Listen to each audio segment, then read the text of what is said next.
नमस्कार। संसद भवन के केंद्रीय कक्ष से मैं प्रदीप शर्मा अपने साथी सुनीत टंडन के साथ आप सभी का अभिनंदन करता हूं।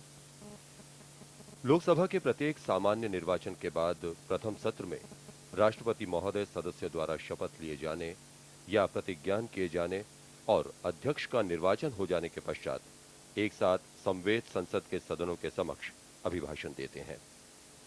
हाल ही में 14वीं लोकसभा का गठन हुआ है और आज संसद के अधिवेशन में राष्ट्रपति महोदय महामहिम डॉक्टर A.P.J. अब्दुल कलाम संबोधित करेंगे दोनों सदनों को।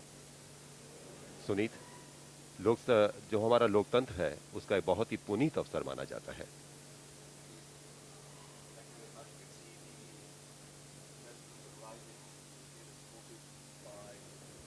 President's bodyguard. He's arriving here at Parliament House to address a sitting of both Houses of Parliament, members of both Houses of Parliament sitting together in the Central Hall. This is according to Section 87(1) of the Indian Constitution, where it is stated that after every general election, at the commencement of the first session of Parliament thereafter, or the first session of a year, the President shall address the members of both Houses of Parliament sitting together and tell them the reasons for the summoning of Parliament. Now that is the constitutional obligation of the President, and there we see the Prime Minister, Dr. Manmohan Singh, Parliamentary Affairs Minister Ghulam Nabi Azad, Speaker of the Lok Sabha, Somnath Chatterjee, and there we can see the Vice President, who's also the Chairman of the Upper House of Parliament, the Rajya Sabha, greeting the President.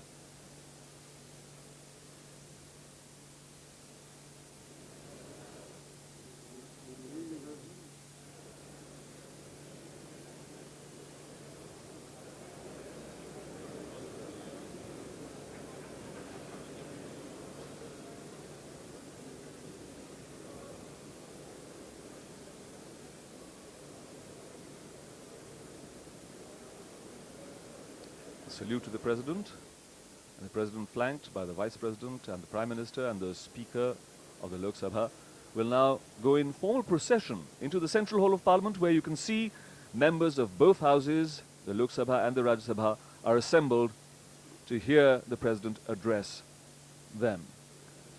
The President normally gives a speech on this occasion which is prepared by the government, which lays out the agenda for the government in the coming session of Parliament.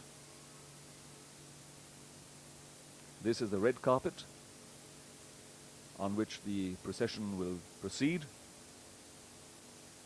and the procession is formed up now and is proceeding towards the Central Hall across this brightly lit courtyard, which is decorated with fountains and statues and beautiful plants.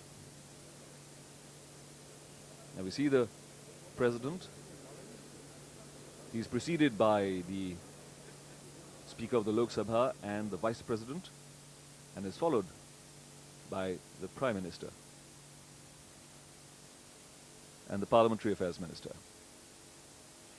और वैसे भी सुनीत, ये एक शोभा यात्रा के रूप में महामहिम राष्ट्रपति को केंद्रीय कक्ष तक ले जाया जाता है, और जैसा अभी हमने देखा कि पारंपरिक रूप से उनकी अगवानी की गई, और आगे आगे लोकसभा के महासचिव जी.सी. मल्होत्रा, राज्यसभा के महासचिव योगेंद्र नारायण भी हैं, और जैसे ही शोभा यात्रा केंद्रीय कक्ष के प्रवेश द्वार पर पहुंचती है, वहां उपस्थित मार्शल जो मंच पर पहले ही उपस्थित होते हैं, राष्ट्रपति के आगमन की घोषणा ये कहकर करते हैं, माननीय सभासदों, माननीय राष्ट्रपति जी पधार रहे हैं, और उसके बाद सभी खड़े होकर अभिवादन करते हैं राष्ट्रपति महोदय का, और उसके बाद राष्ट्रगान होता है। So this is a very solemn moment. The 14th Lok Sabha will formally meet for the first time after this joint sitting of both houses addressed by the President. So far, the members of the new Lok Sabha have met, they have been sworn in, and the election of the Speaker has taken place. Now after the President addresses both Houses of Parliament in this joint sitting in the Central Hall, thereafter the formal session of Parliament will commence. बिल्कुल ठीक कहा। और अब कुछ ही क्षणों में राष्ट्रपति महोदय केंद्रीय कक्ष में प्रवेश करने वाले हैं। And this is a particularly significant session because, as we all know, there's a new government in place now, a new Prime Minister and a new cabinet.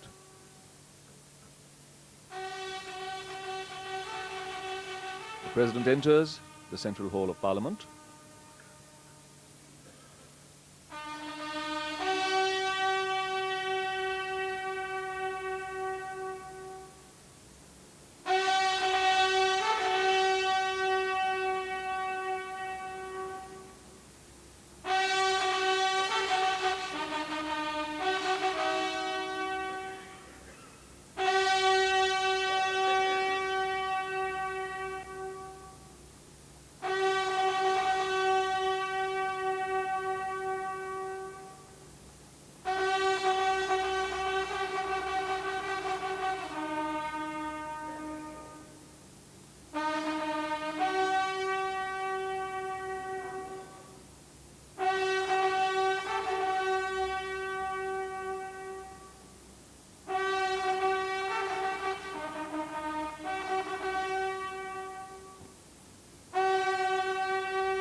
Good morning, friends. Namaskar.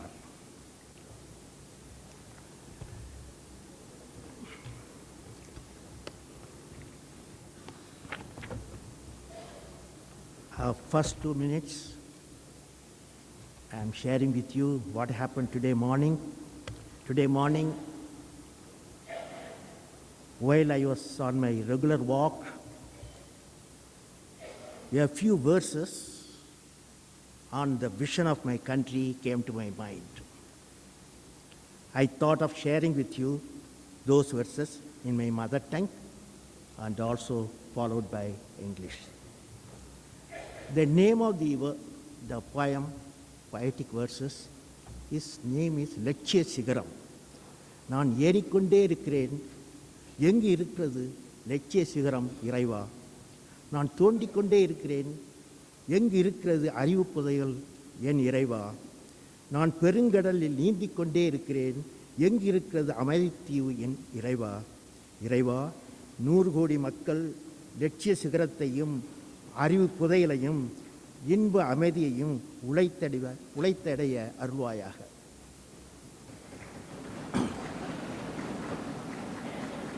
That means the vision, the title called the vision. I climbed and climbed. Where is the peak, my Lord? I plowed and plowed.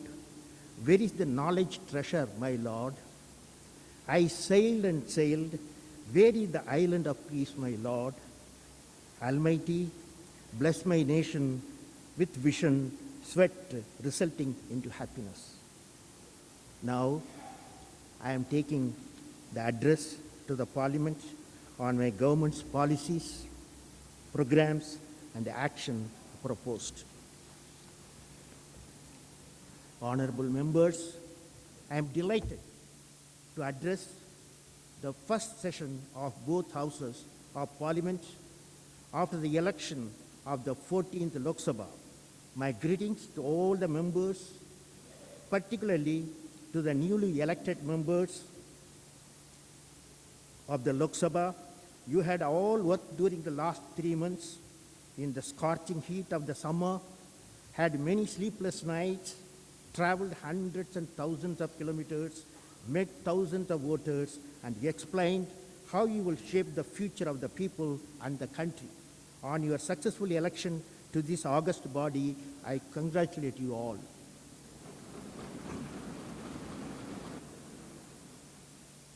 Before I dwell on the task ahead of us, I would like to congratulate the Election Commission of India for smoothly conducting the 14th Lok Sabha elections using electronic voting machine in all the booths for the first time.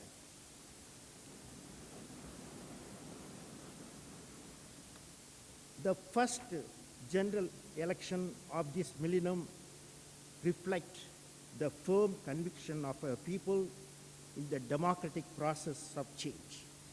These elections have demonstrated the vibrancy of our democracy. The outcome of the election is indicative of people's yearning for inclusiveness, economic, social, cultural, and their rejection of the forces of divisiveness and intolerance. The verdict for establishing the rule of law and repairing our secular fabric, this government is committed to providing the right ambience for fulfilling the aspiration implicit in the people's mandate. The Common Minimum Program of the United Progressive Alliance, supported by the left and other like-minded parties, reflects the commitment of all the participants to implement this program and making it the foundation for collective maximum performance. Only through all of you, only through your active participation in discussions pertaining to national development and your determination to resolve all the problems coming in the way of implementing development programs will we be able to achieve the goal of making 1 billion people smile. The Common Minimum Program is indicative of the broad thrust of the priorities of this government.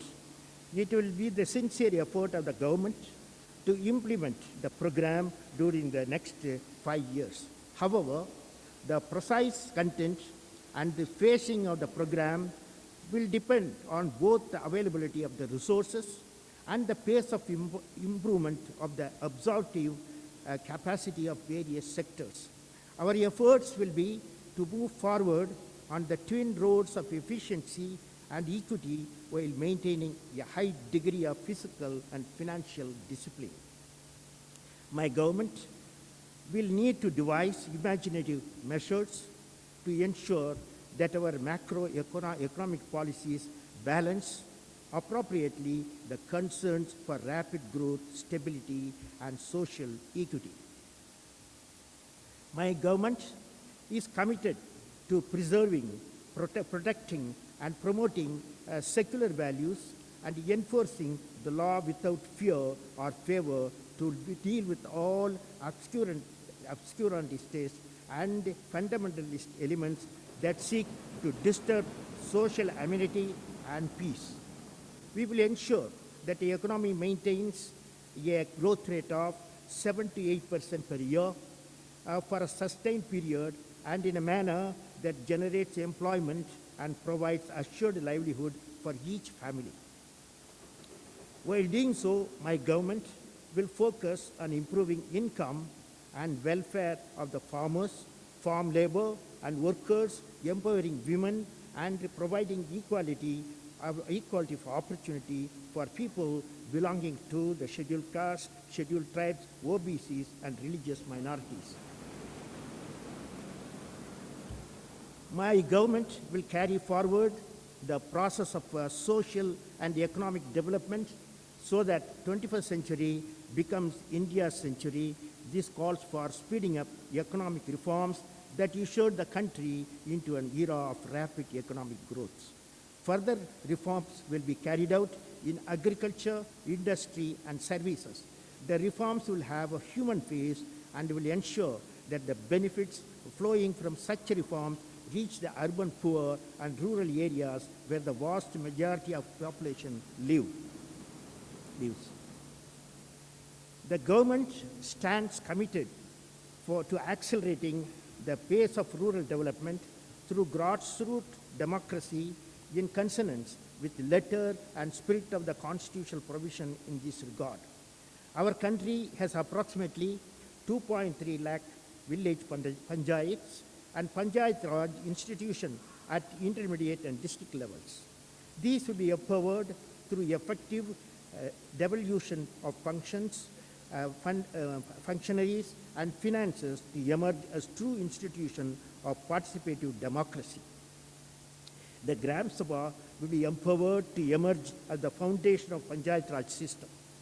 The government will ensure that all funds for poverty alleviation and rural development program get directly credited to Panchayat bodies to enable them to serve the people better.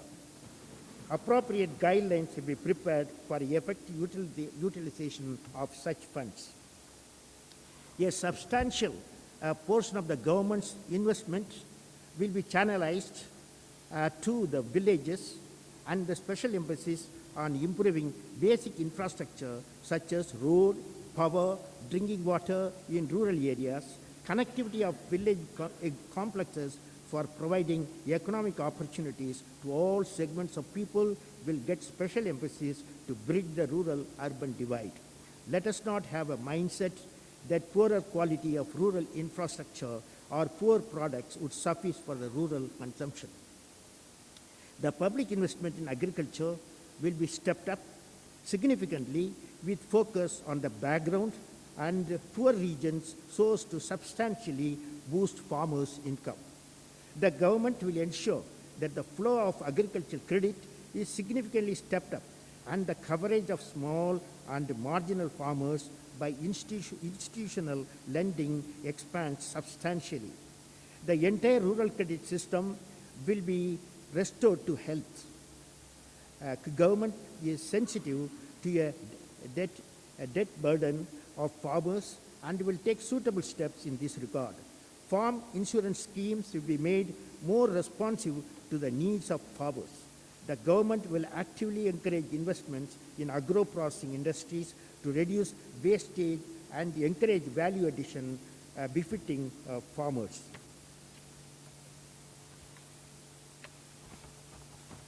The government will introduce a special program for dryland farming and intensive agriculture development program for the deficit districts in the arid and semi-arid regions of the country will be put in place.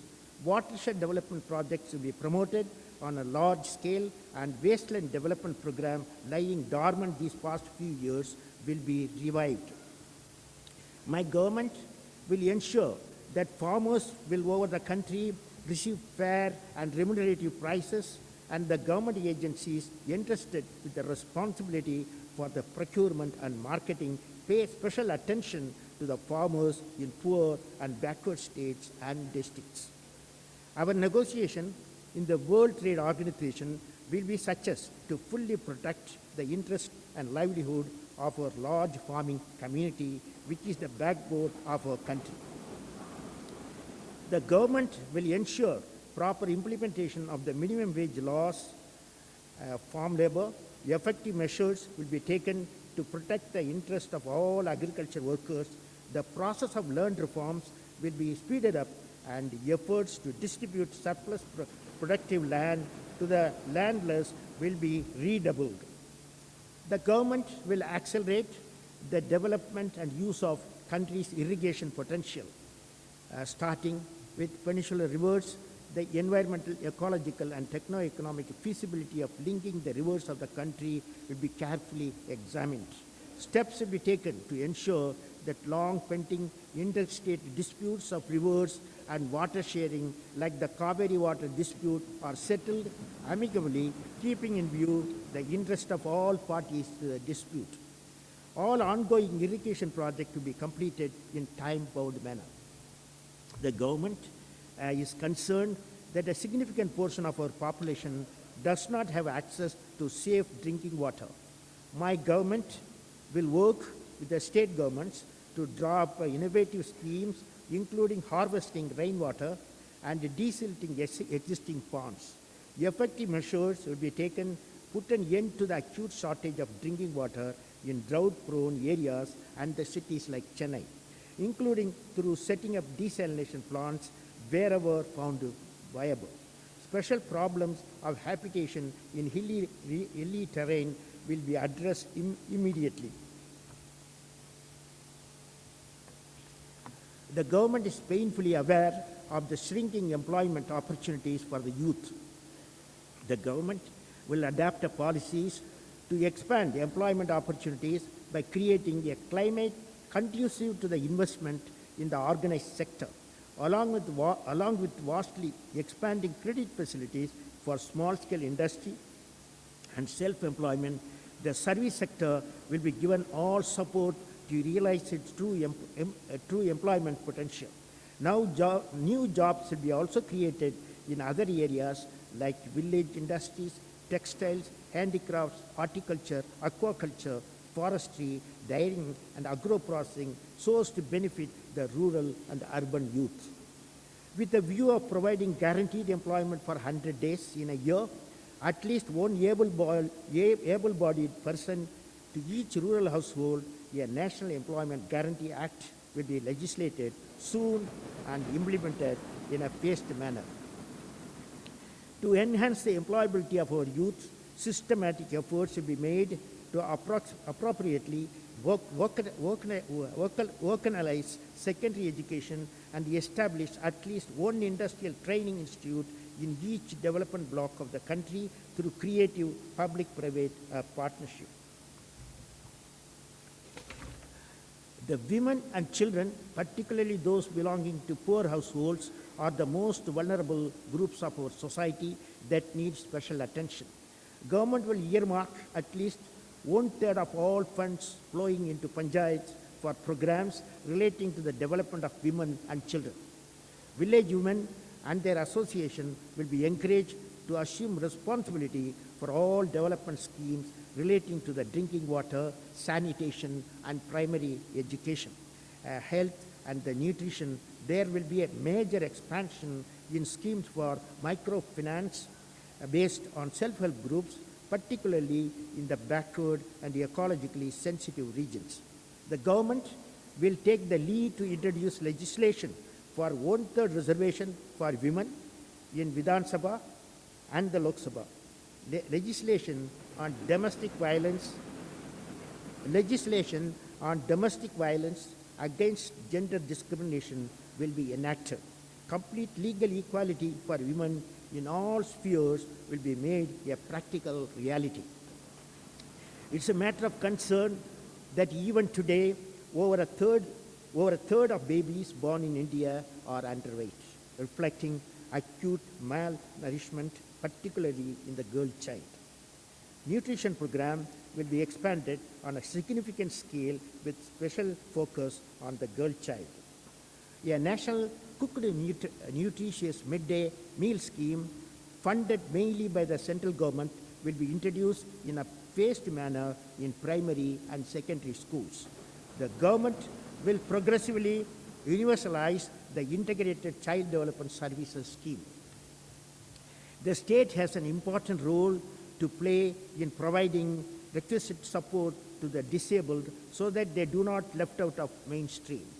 The government will initiate special measures to ensure that the disabled get equal opportunity and are in a position to meaningfully contribute to the task of nation building.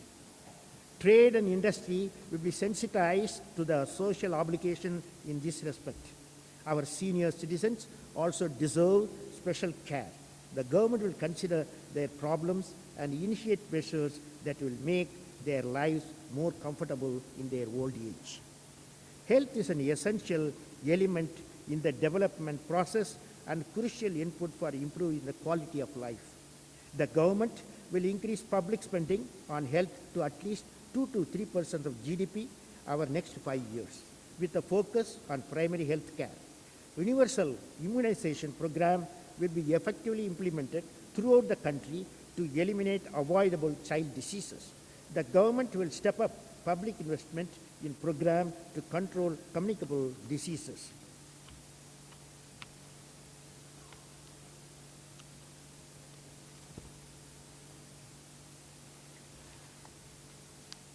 A special thrust will be given to prevent the spread of HIV/AIDS in the country. A national scheme of health insurance for poor families will be introduced. The government will take all steps to ensure the availability of life-saving drugs at reasonable prices. The family welfare program will be strengthened and revitalized. India's greatest resource is people.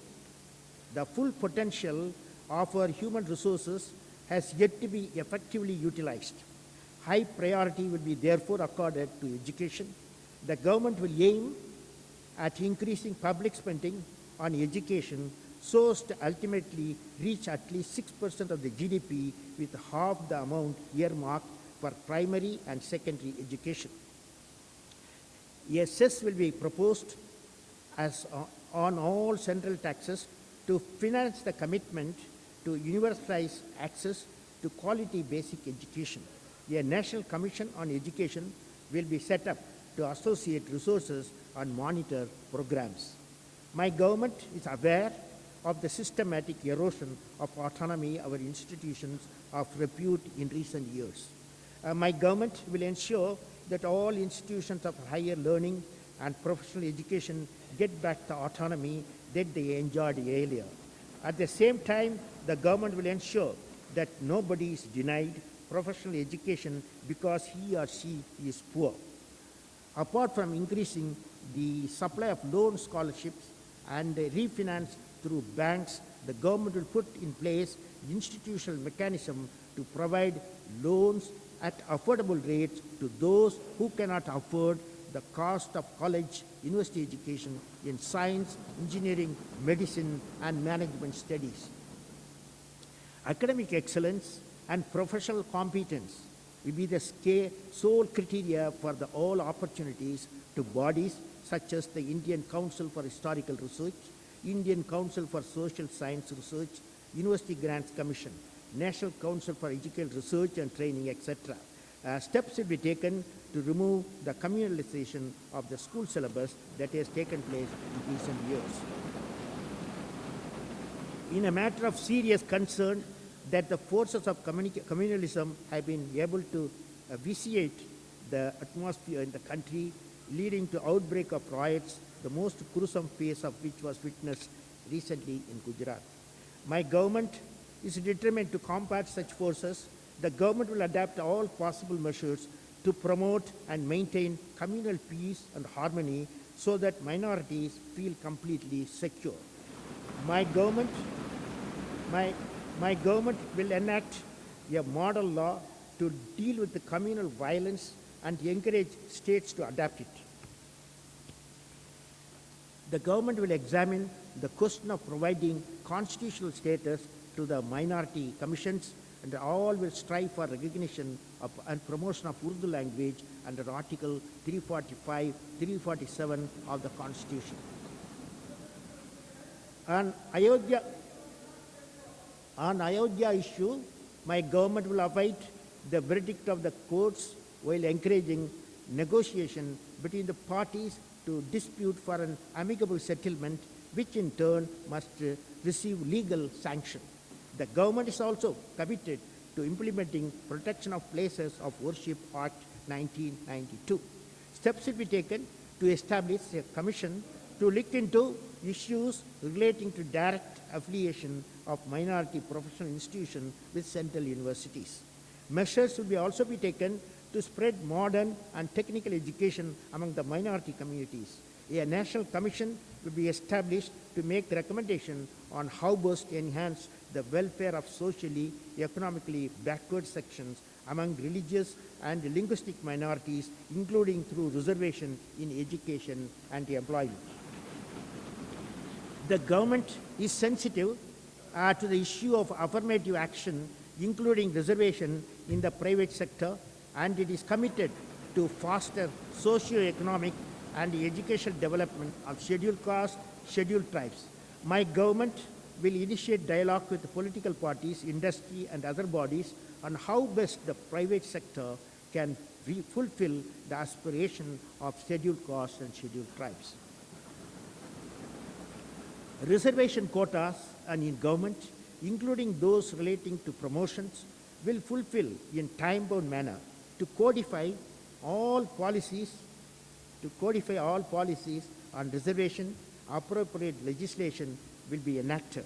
The government will launch a comprehensive national program for minor irrigation of lands owned by people belonging to the scheduled caste and scheduled tribes. Landless families will be endowed with the land through implementation of land ceiling and redistribution of legislation. No reversal of ceiling legislation will be permitted. State governments will be urged to bring about a legislation conferring ownership rights in respect of minor forest produce on people from weaker section working in the forest.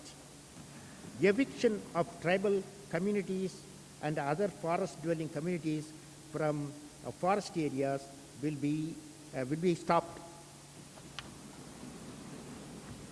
The government will reconcile the objectives of the environmental conservation and foster economic growth without jeopardizing the ecological balance or diluting the objectives of the Forest Conservation Act 1980. An effective system will be put in place for rehabilitating the tribal communities displaced by the development projects. My government is concerned about the growth of Naxalite violence in various parts of the country. Rather than being an ordinary law and order problem, such violence is symptomatic of the much deeper socio-economic malaise which needs to be treated systematically. My government will therefore look into the causes behind the growth of such senseless violence, take steps to put the Naxalite-affected areas on higher trajectory of economic growth so that they catch up with the rest of the country. The government will strengthen the public distribution system, particularly in the poorest and backward blocks of the country, and also involve women and ex-servicemen cooperatives in its management at the local level. Special schemes will be launched to ensure that food grains reach the most destitute and infirm. Grain banks in the chronically food scarce areas will be established, and Antyodaya cards for the households at risk of hunger will be introduced. The government is firmly committed to ensuring the welfare and well-being of all workers, particularly those in the unorganized sector who constitute over 90% of our workforce. Social security, health insurance, and other schemes for such workers, fishermen and fisherwomen, toddy tappers, leather workers, plantation labor, BD workers will be expanded. The government will establish a national commission to examine the problems that the enterprises operating in the unorganized sector are facing. My government will recognize that some changes are needed in labor laws so that the manufacturing sector grows rapidly with concomitant expansion in the employment opportunities. However, such changes must ensure that the workers and their families are fully protected. The government will pursue a dialogue with industry and trade unions on their issue before coming up with specific proposals. The government firmly believes that labor management relations in our country must be marked by consultation, cooperation, and consensus. Tripartite consultation with trade unions and the industry on all proposals concerning them will be actively pursued. Development of infrastructure will get priority.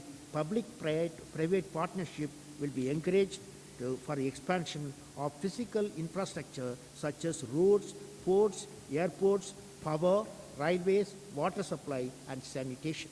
Public investment in infrastructure will be enhanced, and subsidies in such investment will be explicitly provided through the budget. The railways have suffered immensely over the past few years, with rail safety being a prime casualty. The government will move purposefully to modernize the vast railway network, keeping both the economic and social dimensions of the railways in mind. The government put in place policies to enhance the country's energy security with special emphasis on petroleum and natural gas. Overseas investment in the hydrocarbon industry will be actively encouraged. A special program will be launched to ensure that each household has a full access to reliable power. Public investment in the power sector will be stepped up substantially. Private sector participation in generation and distribution will be actively encouraged. Power sector reforms will be continued in such a way that all sections of society get quality power at affordable price. Energy conservation will receive priority attention of the government. The government will launch a comprehensive program of urban renewal and expansion social housing in towns and cities, paying particular attention to needs of the slum dwellers. Housing for the weaker section in urban and rural areas will be expanded on a large scale. While undertaking urban renewal, forced eviction and demolition of slums will be avoided. It's a matter of concern that regional imbalances have been accentuated not only by historical neglect but also by distortion in plan allocations. The government is committed to redressing growing regional imbalances both among states as well as within states through physical, administrative, and other means. A structured and transparent approach to alleviate the burden of debt on the states will be adapted so as to enable them to increase social sector investment. All non-statutory resource transfers from the central government will be weighted in favor of poor and backward states. The government will consider establishing a backward states grant fund that will be used to create a productive assets in these states, but with performance parameters as well. Appropriate measures will be initiated to speed up the industrialization of the eastern and northeastern regions. The government will start a flood-prone area development program and support the flood control works in an interstate and international divorce. A single major national program will be launched after reviewing the existing schemes for drought-prone areas development. Steps will be taken to implement expeditiously special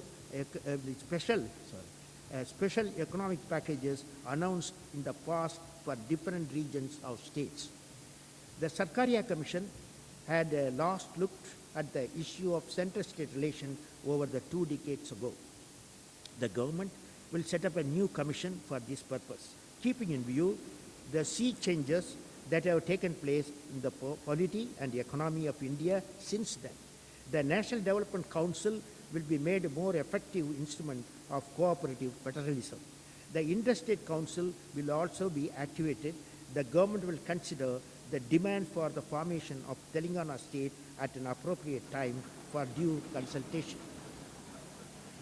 Government will respect the letter and spirit of Article 370 of the Constitution that accords a special status to Jammu and Kashmir dialogue with all groups. and with the different shades of opinion in Jammu and Kashmir will be pursued on a sustained basis in consultation with the democratically elected state government. The state will be given assistance to rebuild its infrastructure quickly. The government is determined to tackle terrorism, militancy, and insurgency in the Northeast and a matter of urgent national priority. The Northeastern states will be given special assistance to upgrade and expand infrastructure.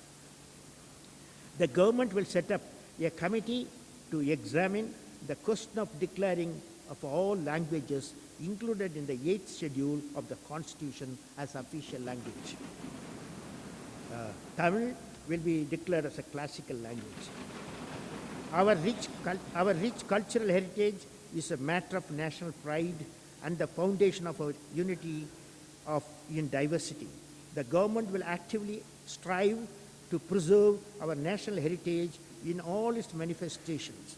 In the same vein, the government will take all possible steps to preserve the richness of our biodiversity with special emphasis in preserving the wildlife. Government recognizes the importance of tourism in providing gainful employment to a wide spectrum of job seekers from the unskilled and specialized, even remote parts of our country. The government will provide appropriate incentives to promote rural heritage adventure and ecotourism and establishing high-quality tourist destinations.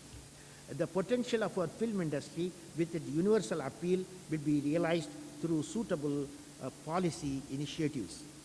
The youth constitute a large and vibrant segment of India's population.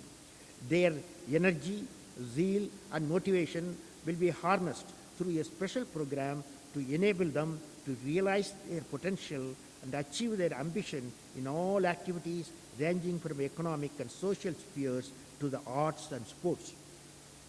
We extend our best wishes to our sportspersons participating in all forthcoming events, in particular for the Olympic Games of Athens in August. An administrative reform commission will be established to prepare a detailed blueprint for revamping public administration completely so as to make a more performance-oriented and accountable. While improving the quality of basic governance will be priority, e-governance will be promoted on a massive scale in areas of concern to the common man. The government will ensure that its agencies operate in the responsive and accountable manner. The Right to Information Act will be made more progressive, participatory, and meaningful. The government will take the leadership role to drastically cut delays in high courts and lower levels of judiciary. Legal aid services will be expanded. As a part of its commitment to electoral reform, the government will consider steps to introduce state funding of elections. Government is determined to rid the country of the scourge of corruption. The root cause of corruption and the generation of black money will be effectively tackled. For this purpose, procedures will be streamlined and process will be appropriately re-engineered to bring in transparency in the governance. The government will follow policies and introduce programs that strengthen India's vast science and technology infrastructure. Science and technology development and application missions will be launched in key areas. The government will mobilize the skills and expertise of Indian scientists, technologies, and other professionals working abroad for institution building and other projects in the country. Revival of industrial growth is of paramount importance. Incentives for boosting private investment will be introduced. Foreign direct investment will continue to be encouraged. Indian industry will be given every support to become productive and competitive. Competition, both domestic and external, will be deepened across industry with professionally run regulatory institution in place to ensure that the competition is free and fair. The government will establish a national manufacturing competitiveness council to provide a continuing forum for policy interaction to energize and sustain the growth of the manufacturing industry. Manufacturing by artisans and the households will be given greater technological marketing and investment support. A major promotional package for the small-scale industry sector will be announced soon. The textile industry will be enabled to meet new challenges imposed by the abolition of quotas under WTO agreement on textiles and clothing in January 2005. Given its special ecological importance worldwide and within the country, the jute industry will receive a fresh impetus in all respects. The government is committed to a strong and effective public sector whose social objectives are met by its commercial functioning. But for this, there is a need for selectivity and strategic focus. My government will devolve a full managerial and commercial autonomy to successful profit-making companies operating in a competitive environment. Privatization will be considered in a case-by-case basis. Chronically loss-making companies will either be sold off or closed after workers get their legitimate dues and compensation. Private industry will be inducted to turn around companies that have potential for revival. My government believes that privatization should increase competition, not decrease it. We also believe that there must be a direct link between the privatization and social needs, like the use of revenues generated through privatization for designated social sector schemes. Public sector companies and nationalized banks will be encouraged to enter the capital market to raise resources to offer new investment avenues to retail investors. For boosting the growth rate of GDP, the rate of investment has to be pushed by regenerating the capital markets. The government is deeply committed to the orderly development and functioning of capital markets that reflect the true fundamentals of the economy.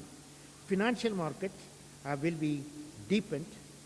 Foreign institutional investors will continue to be encouraged. Interest small investors will be protected, and they'll be given new avenues for safe investment of their savings. The Securities and Exchange Board of India will be further strengthened. The Indians abroad have not only been successful in many walks of life, but have also been a source of inspiration for their brethren back home. The new Ministry of Non-Resident Indian Affairs, which reflects our recognition of their value, will tap the potential for contributing to our economic growth. Large-scale changes in the global trade environment have been witnessed in the last decade. Our share in the global trade has been rising at a very slow pace.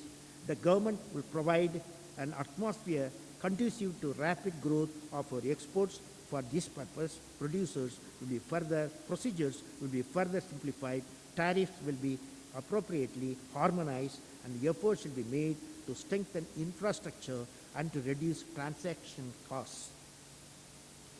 The government will undertake a major tax reforms to significantly expand the base of taxpayers, to substantially increase tax compliance, and to make tax administration more citizen-friendly.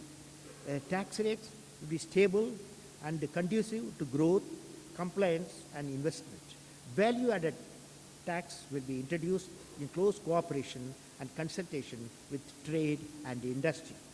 My government is committed to eliminating the revenue deficit of the central government by 2009 so as to release more resources for investment in social and physical infrastructure.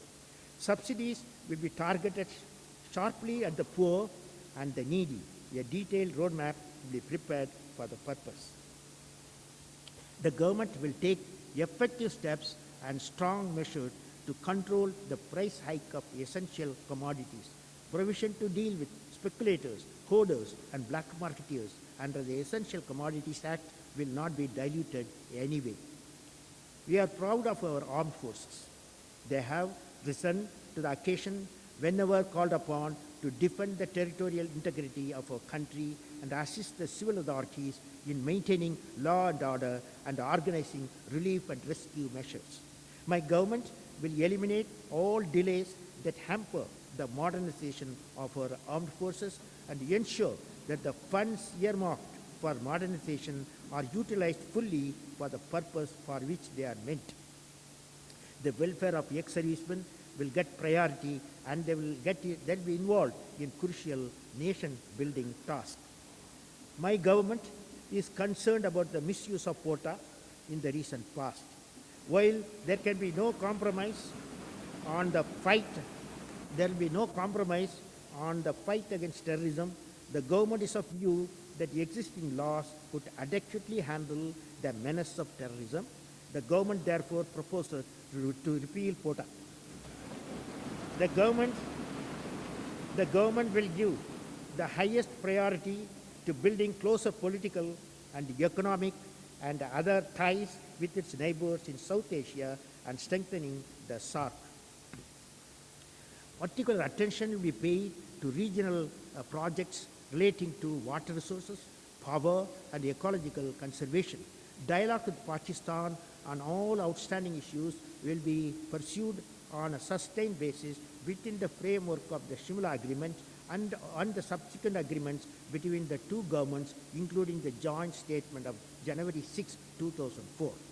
My government will support the peace initiative in Sri Lanka that fulfills the requirements of all the sections of the people of Sri Lanka for a life full of dignity and self-respect and meets the legitimate aspiration of all the linguistic and religious minorities, while respecting the territorial integrity and solidarity of Sri Lanka. My government shall seek to resolve outstanding issues with Bangladesh and strengthen our relation with this important neighbor. It will continue to attach great importance to our close and vibrant partnership with Bhutan, Nepal, and Maldives. Trade and investment with China will be expanded further, and talks on the boundary questions will be pursued purposefully. India will also expand political and security exchanges with China to ensure regional security. We welcome the moves for an early restoration of sovereignty to the people of Iraq. We note with satisfaction the UN involvement in this process. Our traditional friendship with Afghanistan has been revived under the government of President Karzai. My government has developed a multifaceted cooperation with Myanmar, Iran, and all the countries of Central Asia.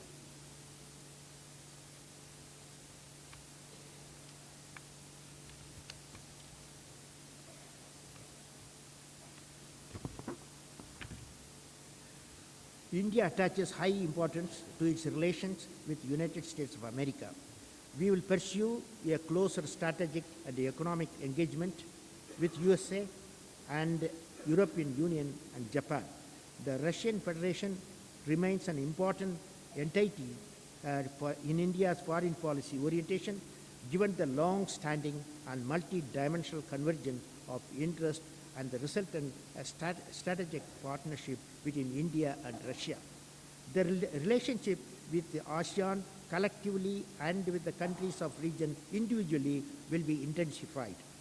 Traditional ties with countries of West Asia will be given fresh thrust.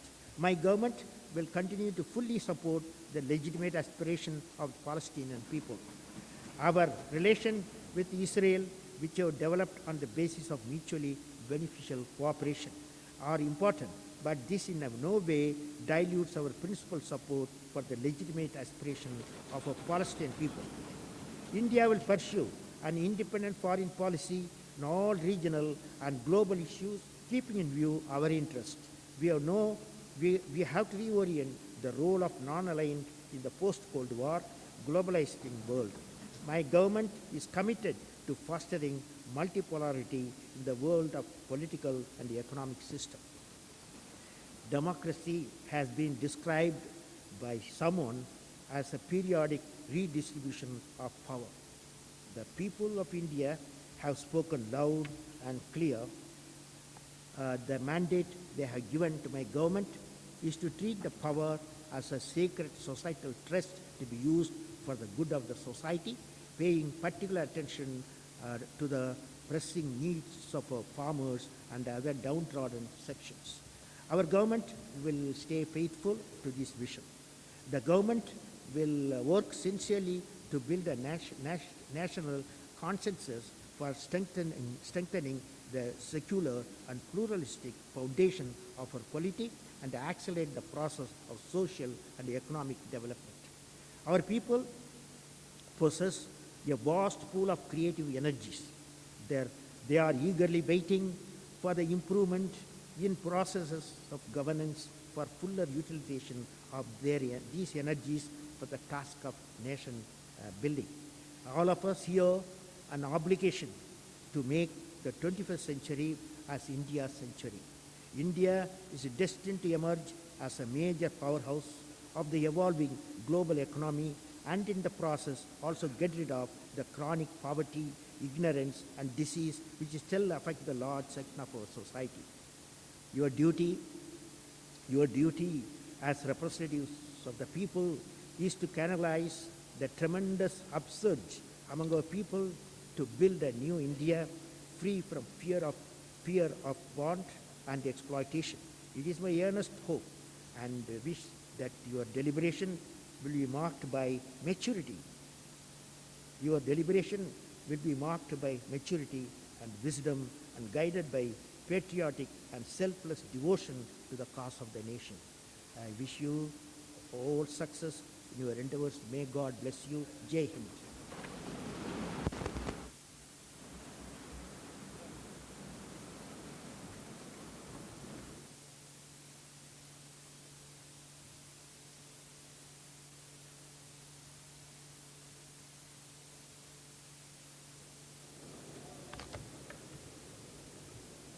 महामहिम, आपने यहाँ भी एक साथ समवेत संसद के दोनों सदनों में अभिभाषण किया है। आपकी अनुमति से मैं अभिभाषण के हिंदी पाठ के आरंभ तथा अंत के अंश पढ़ता हूँ। कृपया शेष पढ़ा हुआ मान लिया जाए।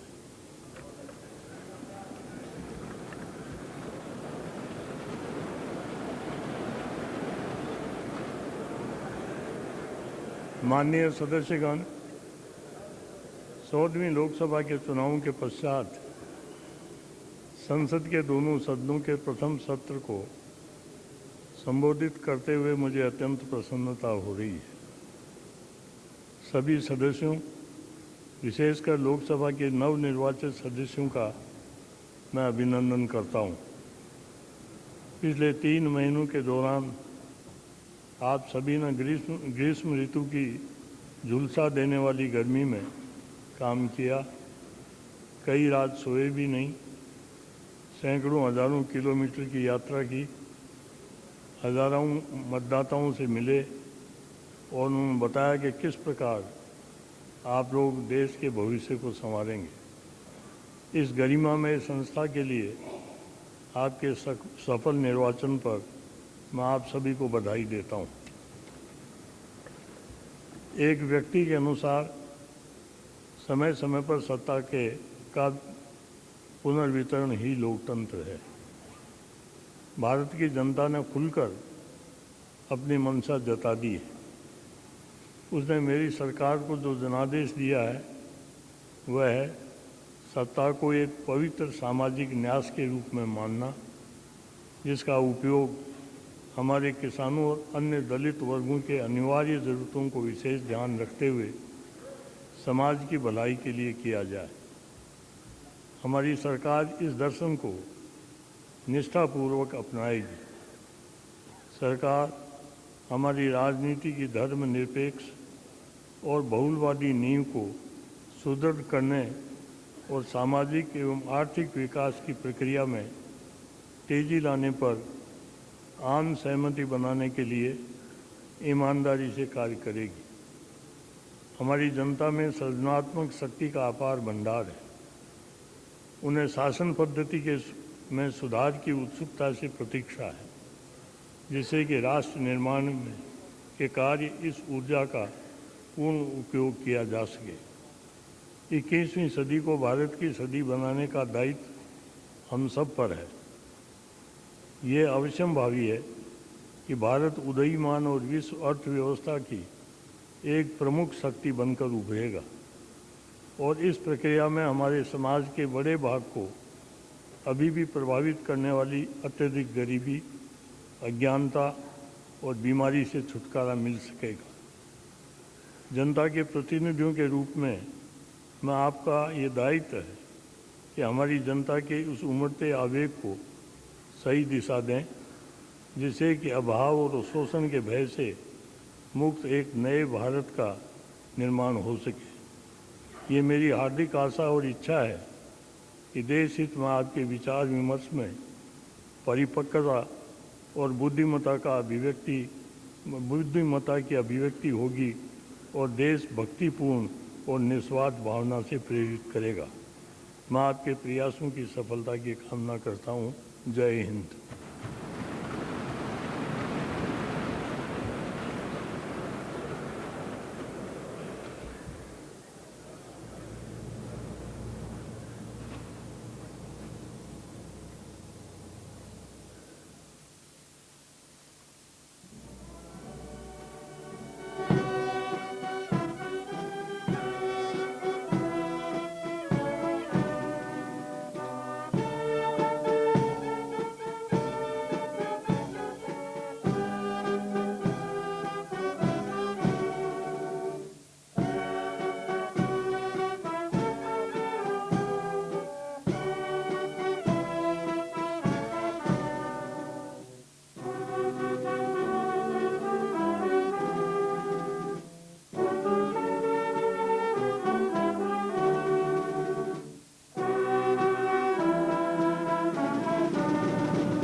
चौदहवीं लोकसभा के गठन के बाद संसद के दोनों सदनों को महामहिम राष्ट्रपति डॉक्टर A.P.J. अब्दुल कलाम ने संबोधित किया, उनका अभिभाषण हुआ और अब वे केंद्रीय कक्ष से बाहर की ओर प्रस्थान करते हुए और उनके साथ हैं उपराष्ट्रपति भैरव सिंह शेखावत,